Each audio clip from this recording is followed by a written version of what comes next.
You may apply this strategy brilliantly, but every time so often we got stuck when we're doing consecutive with our nose.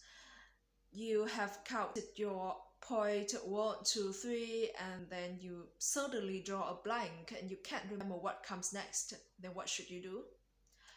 Well, it's the best way not to start fidgeting, or rolling your eyes when you're trying to remember what comes next. If you do that, you'll give the impression that you are involved in kind of academic exercise and you're failing instead of you're delivering the speech with convictions and addressing the needs of the audience, giving them the information that they need.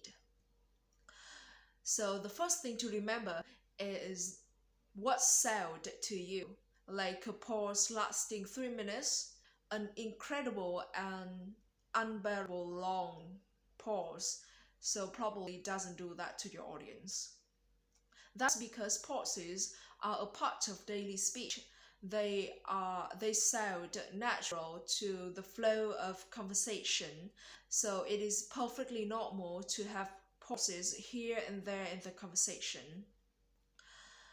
So if the pause is becoming longer and longer and you still can't remember what comes next, then there are one or two things you may try. The first thing you may try is paraphrasing what you already said. You might choose to use a different word. The idea of doing this is to wait and see if the missing information comes back to you. So it's the holding technique, if you like, a temporary stopgap. The second technique is the second technique depends on the structure of your speech. This involves moving on if you come to the point that you can't remember what comes next, and then reinserting the forgotten information if it comes back to you.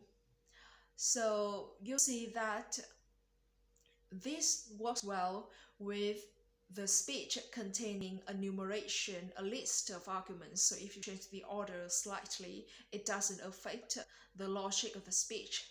It is clearly that it doesn't work well with the logical speech, leading you from A to B in a path, because if you change the order, the logic falls down. So it is up to you to judge whether it's an appropriate technique to use or it will distort your speaker's speech. So if nothing works well and you still cannot remember anything, the best way is simply to say thank you or thank you for your attention and sit down.